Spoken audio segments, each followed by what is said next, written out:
Hey guys, Chelsea won, Legia, Warsaw 2. Well, credit to the team. We're going through to the semi-finals. It's not easy when you're playing against Los Blancos. They're all wearing white. The heritage and history that they must have, you know, it's not easy to defend a 3-0 aggregate lead. So you've got to defend and ride the waves, and we're through. So credit to the team, credit to everyone. Just trying to be positive. I'm just trying to be upbeat, trying to be a good supporter. You know, I don't want to rub anyone up the wrong way, or I don't want to try and analyze too much about what actually happened. I just would rather just smile and wave like the penguin, that Kukure celebration, smile and wave. You know, so wow. I mean, a game where I had little to no expectations, demands, they still managed to make it worse. I don't know how. I don't know how a game where it's a free hit, just play football, just have fun, just express yourself. The starting 11 guys was so strong. The attack, people were questioning, why are we playing such a strong attack? Where's Curious George? The logic I thought was there was, let's get some confidence into these guys for Fulham. Let's get a confidence booster, like a jab. You know, let's get a confidence booster. Let's top up credit on our phones. Cole Palmer, confidence booster. Christopher Nkuku, confidence booster. Nicholas Jackson, confidence booster. Confidence booster for Jadon Sancho. I don't think any of them can gain any extra confidence from that. Now, Legia Warsaw, you can get some confidence boosters. You can get some shots. You can get some jabs. You can get some chances created. You can go toe-to-toe with us on total shots and big chances and corners and everything, like XG, whatever statistic you want to look at. It all looks pretty damn good for them in terms of it's a tight game. They've gone away from home and they've gone toe-to-toe with Chelsea, a strong Chelsea side. So they get their confidence boosters. What do? We go to Fulham with what? After that, where do we stand? I'll tell you where we stand. Let's get into it. We have a goalkeeper that was signed in the summer that is just as incompetent as the goalkeeper we signed the summer before. Both of them are two-pack of arse. They both stink. They both have a stench, and they both can't be trusted. So now we find ourselves in a situation for the rest of the season where the goalkeeping position is redundant. I have a suggestion. I think against Fulham, we should just play with 11 outfield players. Just don't even put a goalkeeper in there now. I wouldn't start Sanchez or Jorgensen. I would just play 11 outfield players and give one of them gloves and hope for the best.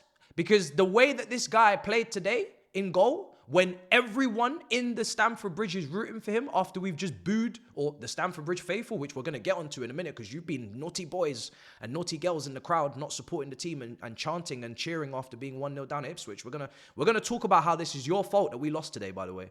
We're going to talk about how Stamford Bridge's crowd needs to be blamed by the manager for giving away that penalty against Legia Warsaw at home. You're to blame, just in case you forgot. So, yeah, listen, we get to Jorgensen. He's a goalkeeper now where everybody's rooting for him. All 42,500 Chelsea faithful they're praying for a Jorgensen masterclass so we can actually talk about the goalkeeping position and say, yeah, you have to drop Sanchez for his long ball against Ipswich, otherwise it's hypocrisy. After that performance, I give up. Until Petrovic comes back in pre-season, I give up. This guy I don't know what's wrong with him. For the penalty, he just goes charging into their attacker, wipes him out. For the penalty, he should have saved it. It's a poor penalty. I've spoken about how these teams that we play in this competition, there's no litmus test. They can't attack. They can't really assault our goal. They can't really strike a ball. So even with the penalty, they don't strike it well. And he still manages to palm it and push it into the corner of the net. He can't even save the penalty. That's right at him, not hit with much power. Okay, you think the shenanigans have stopped there? Later on in the second half, this brother's trying to give away another penalty. This brother's taking another man out, wiping him out like it's Total Wipeout, the old TV show. This guy is looking for all the headlines for all the wrong reasons. He's lucky, in my opinion. Listen, you might feel it wasn't a penalty, but I'm just saying we're a little bit fortunate that it wasn't given, because it's a conversation. You know what I mean? He took him out. Whether he was going to get the ball or whatever, I have to see a replay. But hey, you ran that risk. You ran that risk. And you shouldn't really. So, not a great day for Jorgensen. Not a great day for the set-piece coach, because we conceded from a set-piece. The second goal, terrible goal to concede. Shocking defending again, but that's nothing new. This is what we do. How are we going to defend against better opposition in the Premier League when we've got top 5 on the line? Is it really on the line? These are questions that you can answer in the comments. And the biggest thing for me that's so funny is that first of all, in the first 5 minutes, 6 minutes, we should be 2-0 up anyway. All of this stuff I'm talking about shouldn't even be a conversation. It shouldn't even have to be brought up, because we have Cole Palmer, who's in a position where he should score so early on, and he's ballooned it over the bar high and wide. And that, plus in Cuckoo's miss, where he scuffed it, kind of indicates why these guys are on the pitch in the first place. They're not above this level. They're not above these matches. They're here for confidence boosters, but they're not boosting. They're not taking the boosters. So they're going to get ill. They're going to get sick. And that really is what I'm taking from this. Like, these guys, I don't know what's going on. Cole Palmer, last season he scores that. I've got so many things to talk about with Maresca. Playing Gusto in half spaces. Playing Gusto on left back. Why did Chelsea sign a Mugu and take away the position of Samuel Smith being registered for the second part of this Conference League, who just signed a new deal? An actual left back that can deputise for Cucurella in the long term and short term. Actually gain some experience in this competition for our long term future.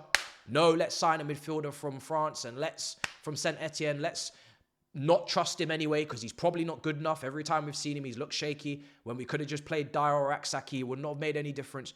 Insane planning, insane development plan, unbelievable plan from Chelsea to not register a second left back in this squad, so Gusto keeps playing on his wrong side.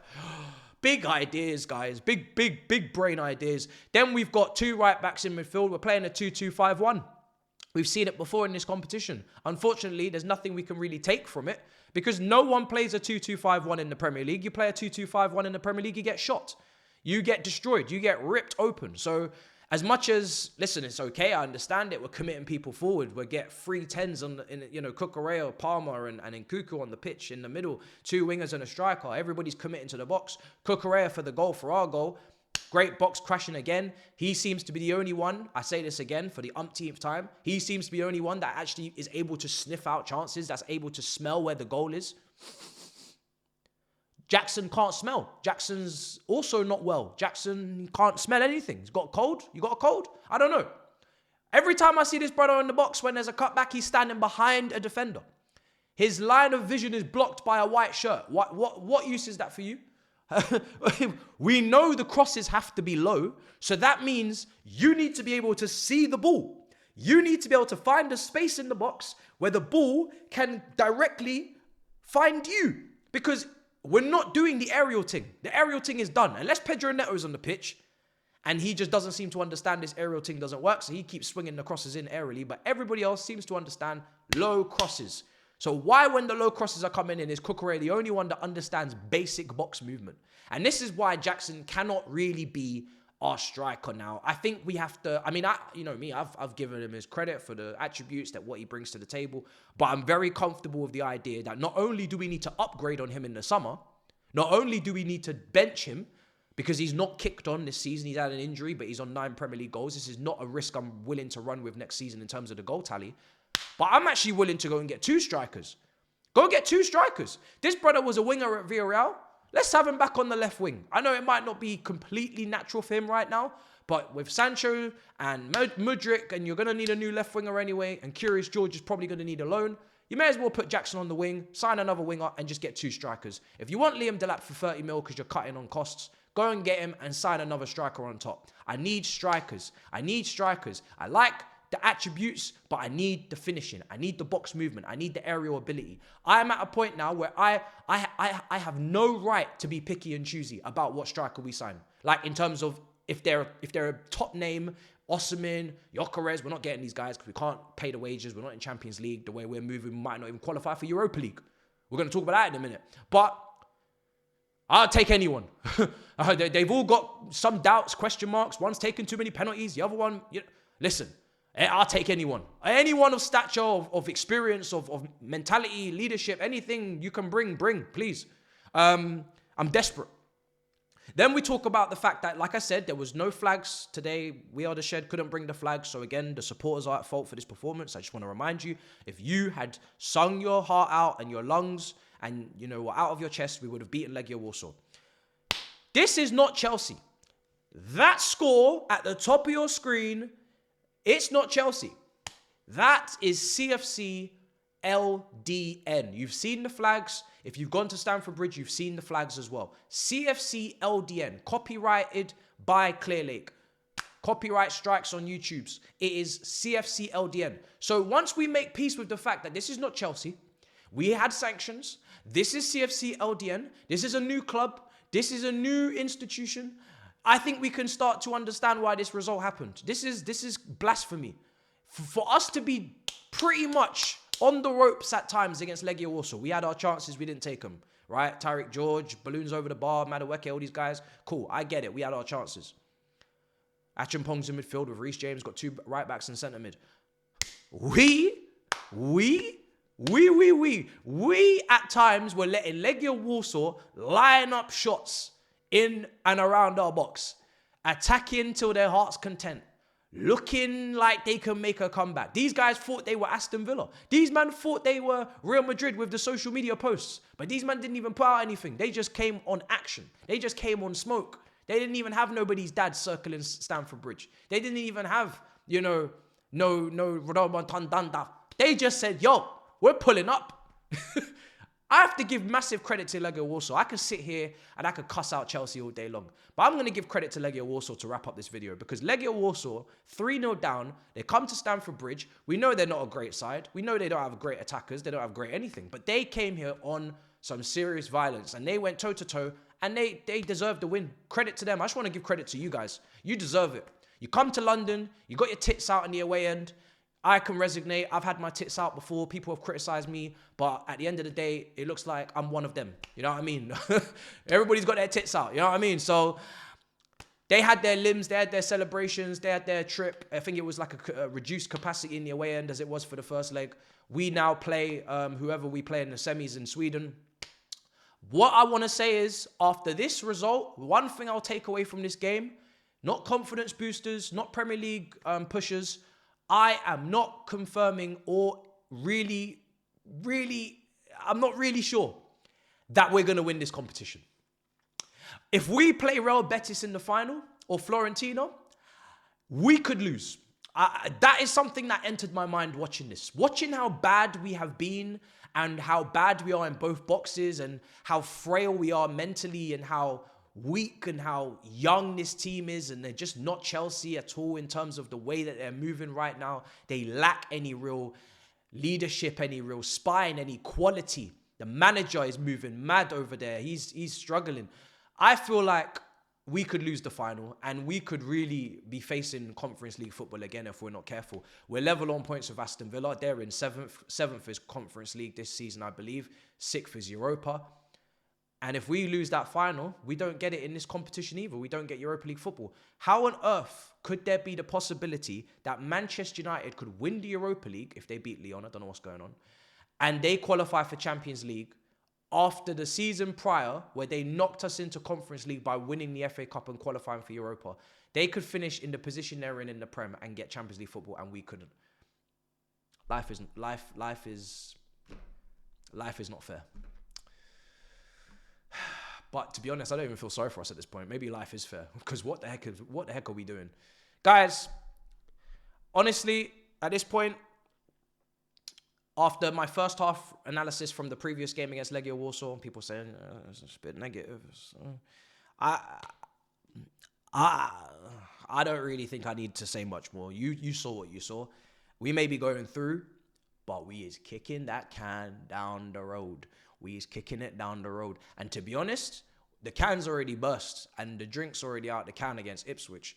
But the can, I mean, in the final of this competition, we may really be kicking that can down the road. If we don't find performance or form, hey, we might actually lose the final. And then all of this was for nothing. All of this fake pump, all of this fake ego confidence in these games and stat padding and GA and to not win this competition? I'm confused. So I'm going to go lie down. I'm going to go rest. And I'm going to let you guys tell me in the comments what's going on, because I don't really know what's going on. I'm blind. I'm legally blind. I'm legally blind. How can I drive if I'm legally blind? How can I see if I'm legally blind? How can I analyze this performance if I'm legally blind? I can't see. That's me in handcuffs, supporting Chelsea Football Club, going into the police car, and these men are trying to convict me. I'm a witness. I didn't do anything. I'm legally blind. I'm legally blind. I don't know what's going on. And I don't even think I want to know. Love and guidance.